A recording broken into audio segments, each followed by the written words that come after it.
তো হ্যালো বন্ধুরা, আবার একটা নতুন ব্লগ নিয়ে চলে এলাম। তোমরা কেমন আছো? আশা করি ভালো আছো। আমিও তোমাদের আশীর্বাদে খুব ভালো আছি। আজকের ব্লগ হলো আজকে দুপুরের মেনু। আজকে কি রান্না করব?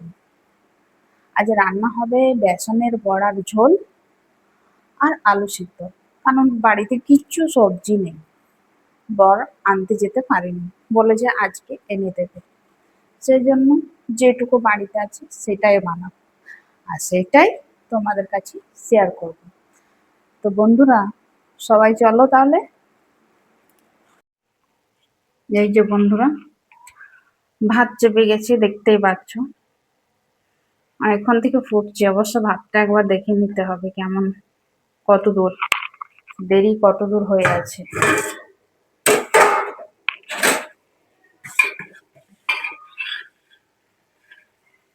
এখন অনেক দেরি হতে। এবারে চালটা কেমন যে এনেছি কি জানে, সেদ্ধ হতে অনেক সময় লাগছে।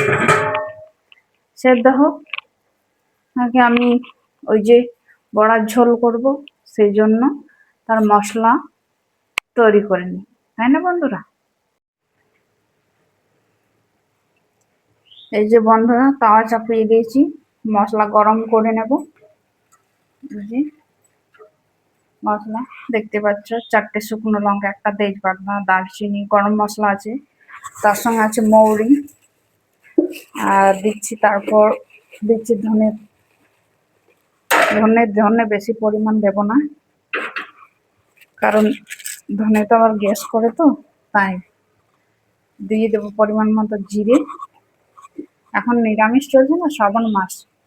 তা বন্ধুরা, তোমরা কে কে নিরামিষ খাও এই শ্রাবণ মাসে, সেটা কমেন্টে অবশ্যই জানাবে। ভেজে নেব, নিরামিষ হবে তো একটু, বুঝতেই পারছেন, একটু যদি ভালো করে রান্না না করি তাই খেতে একেবারে বাজে লাগবে, আর বর তো খেতেই চাইবে না। সেই জন্য বড় নিরামিষ খাই, আমিও নিরামিষ খাই। সেই জন্য শ্রাবণ মাসটাই খাই, এমনিতে আমিষই চলে। যে লঙ্কাটা নিচে চলে গেল, গরম হলে এগুলো নামিয়ে নেব, তারপরে মিক্সচারে পিষে নেব।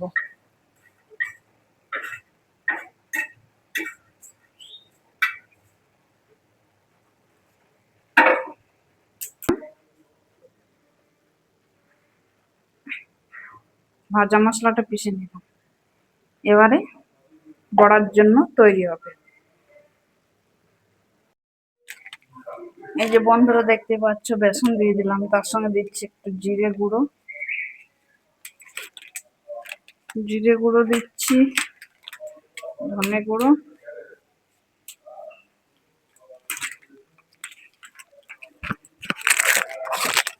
একটু কাশ্মীরি লঙ্কার গুঁড়ো,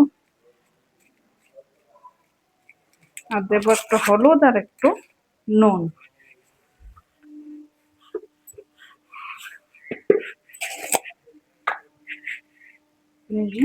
নুন দিয়ে দিচ্ছি স্বাদ মতো, কারণ তরকারি তো পড়বে, সেই জন্য অল্প পরিমাণে দিলাম। দিয়ে দেবো হলুদ। এবার এটা মিক্স করে নেব।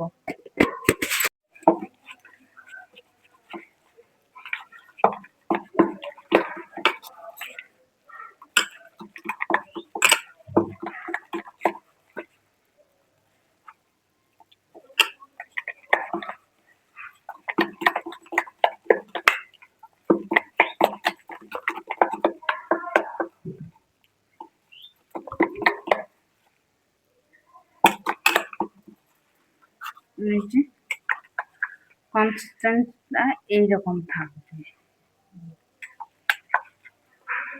এই যে মিক্স করে নিলাম।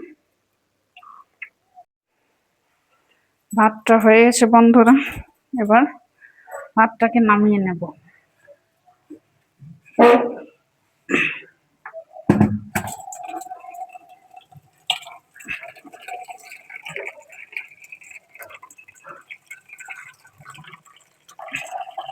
এরকম গরম গরম মাছ ঢালা মানে বুঝতেই পারছো কত রিক্সি।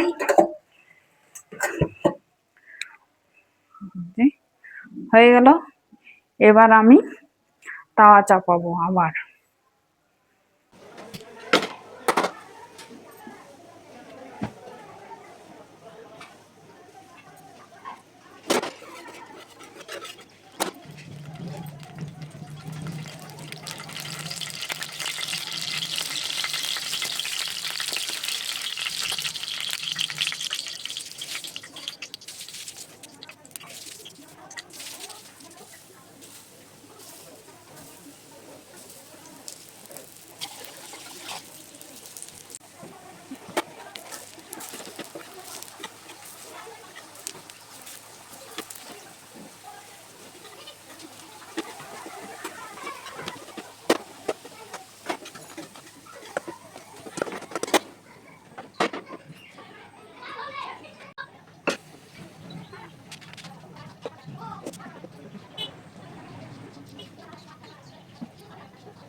চলো বন্ধুরা, এবারে খাওয়া যাক, শুরু করি।